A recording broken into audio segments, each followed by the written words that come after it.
Café de Sèvres.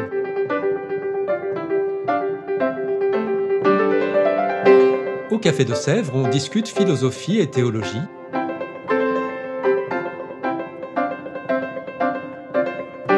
C'est là que chaque semaine, Isabelle, Parnell et Claire dialoguent avec un enseignant du Centre Sèvres, faculté jésuite de Paris.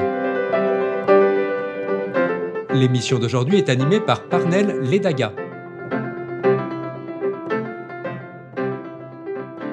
Chers auditeurs, chères auditrices du Café de Sèvres, bonjour à tous. Je suis ravi de vous accueillir aujourd'hui pour un nouveau podcast. Nous avons le plaisir de recevoir Solange Gonzalez, qui est docteur et agrégée en philosophie. Elle est également enseignante en classe préparatoire scientifique à Ginette, un établissement jésuite. Et bien sûr aussi professeure ici au Centre Sèvres, où elle enseigne notamment sur Descartes et sur Jan Kelevich. C'est justement à propos de Jan Kelevich que nous allons parler aujourd'hui, un philosophe assez célèbre mais un peu mal connu. Alors, Solange Gonzalez, bonjour à vous. Bonjour, merci de me recevoir. Mais le plaisir est pour nous. Merci d'avoir accepté notre invitation. Alors, sans trop tarder, qui était Jan Kelevich et qui sont les auteurs qui l'ont influencé, qui l'a lui-même influencé aussi? Alors, je vais commencer classiquement par sa naissance et ses parents. Alors, Vladimir Jankélévitch est né en 1903 dans la ville de Bourges. Il est le cadet de 3 enfants, Ida, qui deviendra une grande pianiste et qui épousera Jean Cassou, le poète, et Léon, qui deviendra consul en Chine. Le père de Vladimir Jankélévitch s'appelle donc Samuel Jankélévitch. Il est né à Odessa et il est venu faire en fait ses études de médecine pour échapper aux lois russes qui excluaient les juifs de l'université.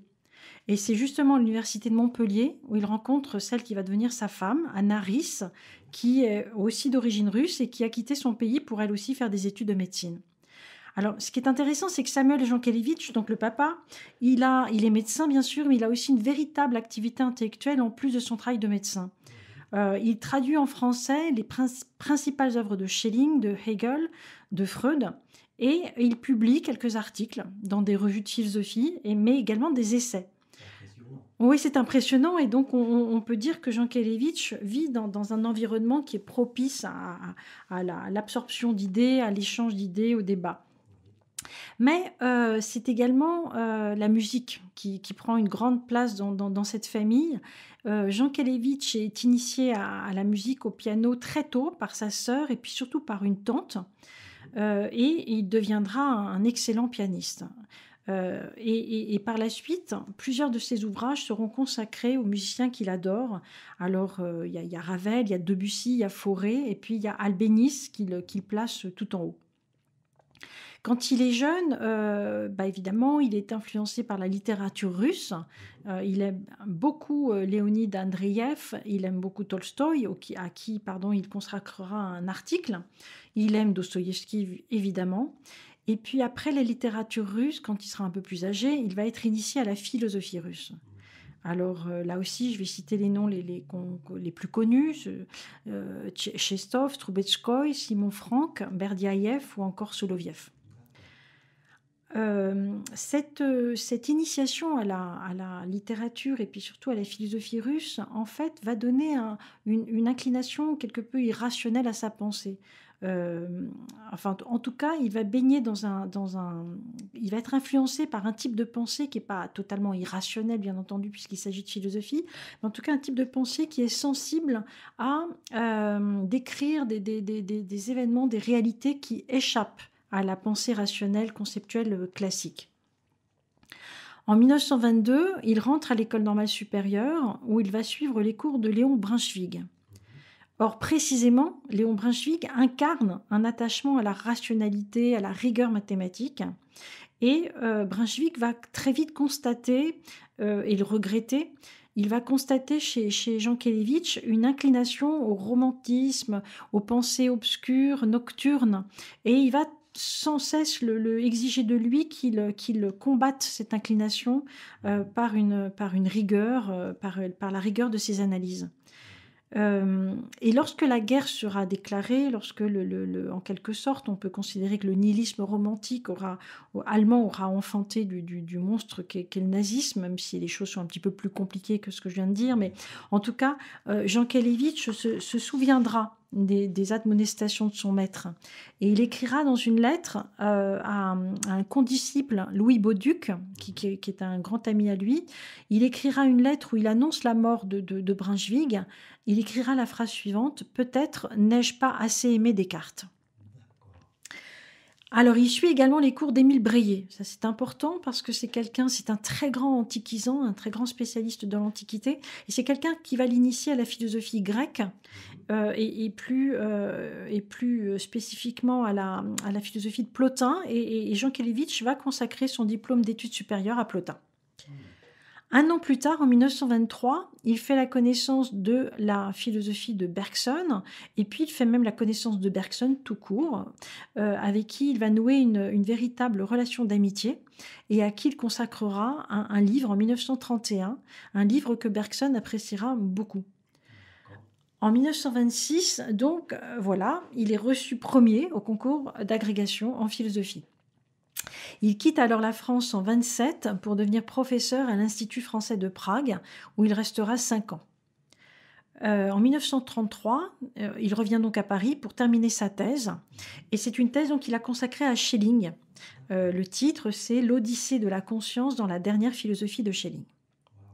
Ouais, Schelling, Bergson, Plotin, on a déjà là vraiment les auteurs majeurs qui l'ont influencé. Il occupe ensuite des postes de professeur de philosophie dans le secondaire et en classe préparatoire et publie des livres portant sur la morale et la musique. Et il commence à rédiger un ouvrage qui va l'occuper pendant de longues années, qui s'intitule « Le traité des vertus » et qui ne paraîtra qu'en 1949. Alors en 1936, il devient professeur des universités à Toulouse puis à Lille, où il enseigne la philosophie morale. Mais en 1940, il est révoqué de son poste d'enseignant en raison précisément de ses origines juives et il s'engage alors dans la résistance. Il va continuer à écrire, il va continuer à enseigner clandestinement, en zone libre, à Toulouse plus précisément. Et puis, il va continuer donc à écrire et à publier, comme je l'ai dit, et notamment 2 ouvrages, Nocturnes et Mensonges, publications qui sont dues vraiment à la persévérance de ses anciens élèves du lycée du Parc de Lyon. Alors, après la Libération, Jankélévitch produit et organise des concerts qui seront diffusés sur Radio Toulouse-Pyrénées, et il donne aussi des cours au collège philosophique. Mais il faudra attendre 1947 pour qu'il retrouve son poste d'enseignant à l'université de Lille. Et puis donc, il va se marier aussi en 1947. En 1951, il est nommé professeur de philosophie morale à la Sorbonne, à Paris. Mais paradoxalement, c'est ici que commence une petite traversée du désert, parce que la morale, le bergsonisme sont plus tellement à la mode et qu'il ne se sent pas tout à fait en phase avec son époque en quelque sorte. Sa fille Sophie naît 2 ans plus tard, en 1953, et c'est en 1953 également qu'il publie Philosophie première, le texte qui fait donc l'objet de mon enseignement là, ce semestre. Oui, bien sûr, et d'ailleurs nous y reviendrons. Oui, tout à fait. En 1956, il milite pour que le droit adopte la notion d'imprescriptibilité concernant les crimes contre l'humanité.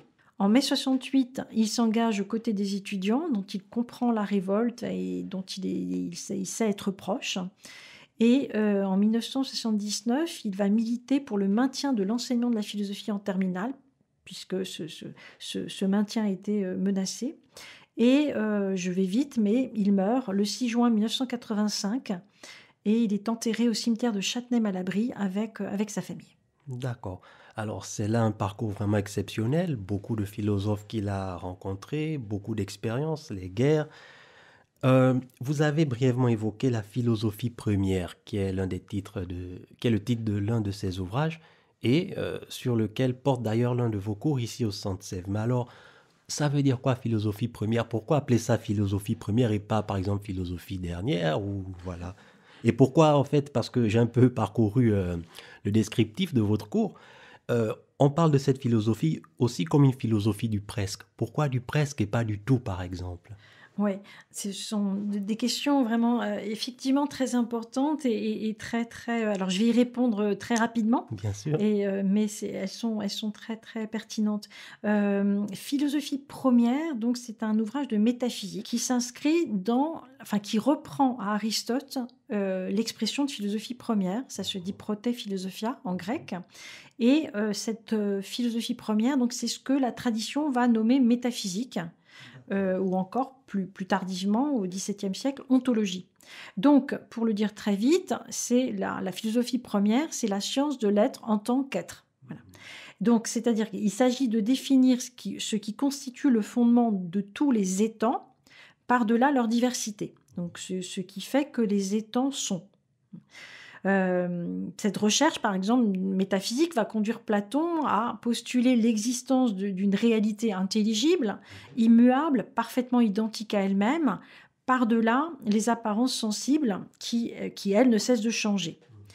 Et donc à cette réalité, on va donner le nom de ousia en grec, qu'on peut traduire par substance en latin, et ousia donc, est un terme qui vient du verbe grec esti, qui signifie être. Alors pourquoi effectivement Jean Kelevitch reprend-il cette question qui peut paraître un peu abstraite et qui peut paraître un peu éloignée de ses préoccupations plus morales parce que le but de ce cours, c'est aussi de montrer que cette question métaphysique, ontologique, ramène à la morale.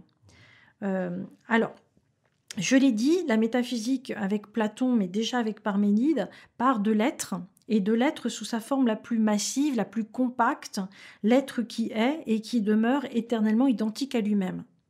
Et Jean Kelevitch, en fait, reproche à cette métaphysique de ne pas interroger suffisamment cette évidence, de partir de l'être sans le questionner véritablement, et voire même de refuser d'envisager la contingence de cet être. Après tout, il aurait pu ne pas y avoir d'être, il aurait pu ne rien avoir. Voilà.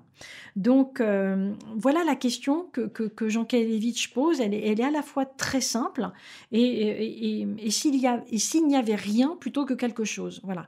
Elle a l'air très simple, mais en fait, elle est très difficile à se poser véritablement. Et puis, une fois qu'on se l'est posée, elle a des effets assez dévastateurs.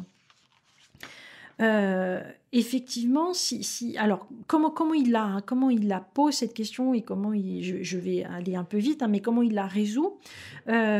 Si donc il est possible qu'il n'y eut rien plutôt que quelque chose, si l'être est parfaitement contingent, alors l'objet de la métaphysique, ça n'est pas l'être, ça n'est pas non plus le néant, puisque du néant, on ne peut rien dire, on ne peut rien connaître.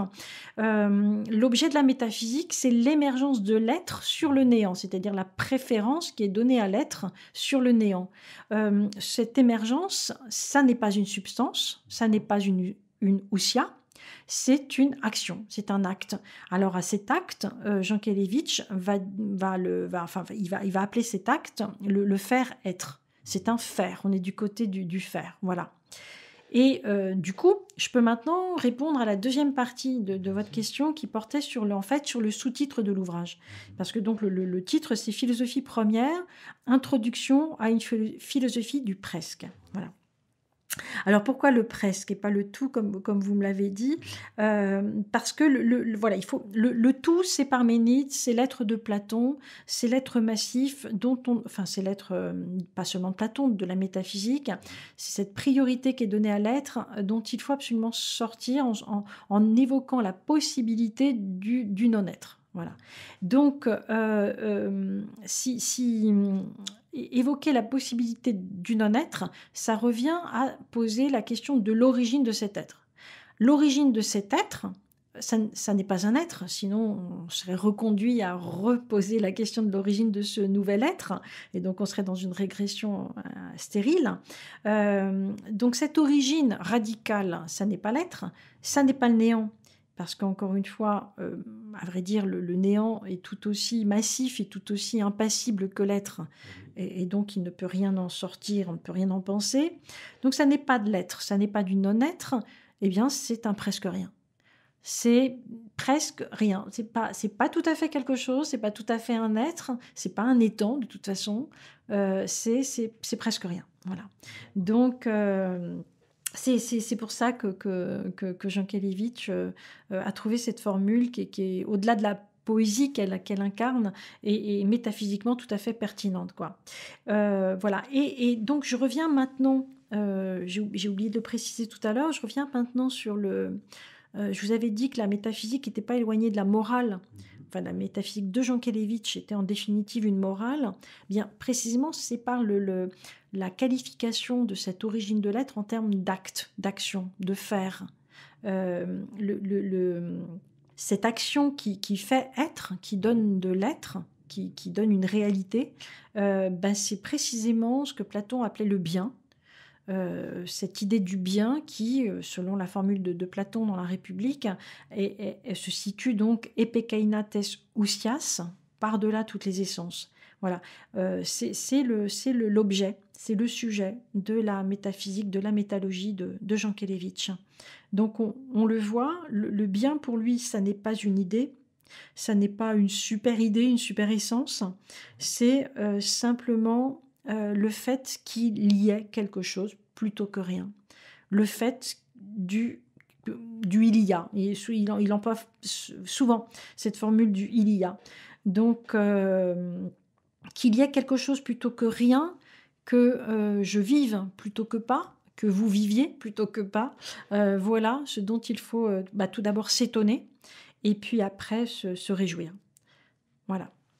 C'est vraiment passionnant tout ce que vous venez de nous dire, mais j'aimerais tout de même revenir brièvement sur ce lien qu'il y a entre métaphysique et morale que Jankélévitch fait. Pouvez-vous nous en dire un peu plus? Oui, vous avez raison, c'est quand même quelque chose d'assez surprenant. Donc, je l'ai dit tout à l'heure, l'objet de la métaphysique, alors je vais le redire avec des termes de Jankélévitch, la métalogie, l'objet de la métalogie, c'est le faire-être. Et ce faire-être, il faut le concevoir comme un acte purement gratuit, purement contingent, et plus que gratuit et contingent, absolument généreux. Encore une fois, quand on pense qu'il aurait pu ne rien avoir et qu'il y a quelque chose, on peut saisir cette idée de pure générosité, d'un acte qui n'est déterminé par rien. Alors, on pense d'emblée à la traduction de cet acte métaphysique dans le domaine de la morale. Alors, c'est ce que fait Jankélévitch dans le traité des vertus notamment. Il parle de l'amour, de la charité. L'amour, la charité relève bien de se faire être. C'est un presque rien qui change tout. Voilà, c'est cette idée-là. Et donc, l'idée, c'est que être moral, ça n'est pas faire le bien comme si on savait exactement ce qu'est le bien, c'est faire. Alors, il y a une petite formule, on pourrait dire que être moral, ça n'est pas faire le bien, mais c'est faire bel et bien, c'est agir. C'est agir, c'est être créateur de façon, là aussi, purement gratuite. Et c'est comme ça qu'il faut concevoir ce qu'est l'amour. L'amour et la morale, c'est-à-dire que quand j'agis moralement, je ne sais pas bien exactement ce qu'il faut que je fasse, mais je sais qu'il faut que je fasse. Voilà, je dois agir et j'ai cette responsabilité-là. Là, la morale, elle est tout à fait clairement, elle a tout à fait sa place. D'accord. C'est vraiment passionnant, encore une fois, comme je le dis. Alors, dans votre cours, c'est vrai que le cours porte principalement sur la philosophie première de Jankélévitch, mais vous touchez aussi quelques mots sur certains de ses autres ouvrages. Alors, pouvez-vous nous dire en quelques mots ce que Jankélévitch nous dit, par exemple, dans ses ouvrages dédiés à la mort, ou le traité des vertus, ou la musique, le silence, par exemple? Oui, alors je commencerai par la mort peut-être. La mort, évidemment, la possibilité du non-être. Alors, plus précisément, possibilité, mais la nécessité du non-être, qu'est la mort. C'est une question à laquelle, qu'il aborde dans Philosophie première et à laquelle il revient de façon plus ample dans un ouvrage intitulé tout simplement La mort, et qui va paraître en 1966. Et donc, cette nécessité de la mort donne un terme à la pensée. C'est un point aveugle. On ne peut je veux dire qu'on ne peut que vivre la mort, ce qui est absurde, mais en tout cas, c'est un fait d'expérience, c'est un fait, là aussi, purement gratuit, c'est un scandale absolu, sur laquelle la pensée achoppe, parce que c'est du non-être pur, et que le non-être, on ne peut pas le penser. Néanmoins, il creuse une idée dans La mort, et puis dans un autre texte qui s'intitule L'irréversibilité et la nostalgie. Il creuse une idée qu'on trouve déjà dans Philosophie première, qu'une idée que j'aime beaucoup, et je vais me permettre de la citer telle qu'il l'exprime dans L'irréversibilité et la nostalgie, parce que c'est une citation que j'aime beaucoup, qui m'a aidée, que je trouve très belle. Donc la voici. « Celui qui a été ne peut plus désormais ne pas avoir été. Désormais, ce fait mystérieux et profondément obscur d'avoir vécu est son viatique pour l'éternité. » Voilà. Belle citation, en effet. Ouais, c'est magnifique. De toute façon, dans Jankélévitch, on a envie de tout retenir, mais là celle-ci me tient particulièrement à cœur. Alors, le traité des vertus, je vais pas en dire grand-chose, parce que j'en ai touché quelques mots avec l'amour tout à l'heure. Et puis, de toute façon, c'est un ouvrage vraiment touffu et difficilement résumable. Mais en tout cas, il a une idée qui me tient à cœur dans cet ouvrage, c'est la réhabilitation du sensible à laquelle il se livre, loin d'un platonisme caricatural qui serait proche de ce qu'il appelle le catharisme. On trouve dans la philosophie de Jankélévitch, au contraire, une métaphysique qui reconduit au sensible, qui vient en fait intensifier en quelque sorte notre rapport au sensible. Et ça, je trouve ça assez passionnant. Et puis, un dernier mot alors sur la musique et sa place dans la philosophie de Jankélévitch.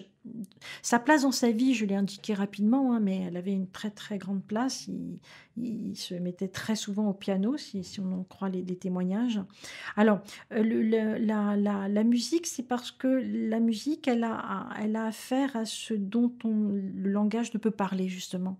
Voilà. La musique, du fait de son équivocité, de sa polysémie, elle est particulièrement adaptée à saisir dans nos vies ce qui ne peut se penser clairement et distinctement.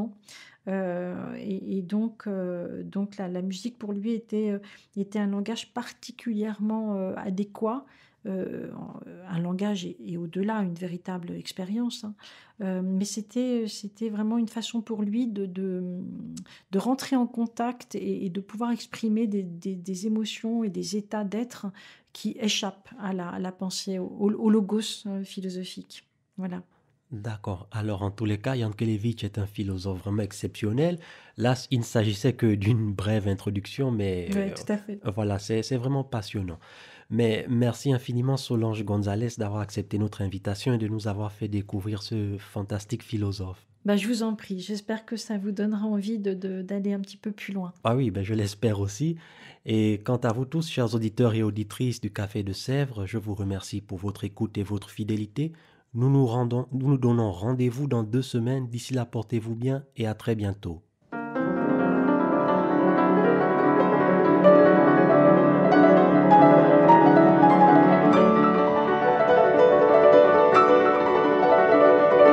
Vous écoutiez Café de Sèvres, le podcast du Centre Sèvres, Faculté jésuite de Paris, en partenariat avec RCF.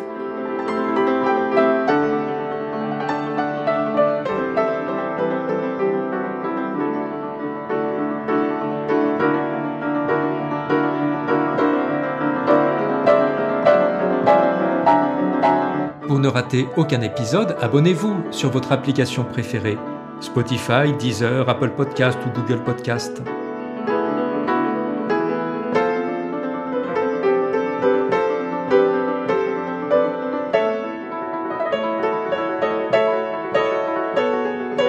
Et sur notre site internet www.centresèvres.com, découvrez l'ensemble de nos cours et conférences en philosophie et théologie. À bientôt.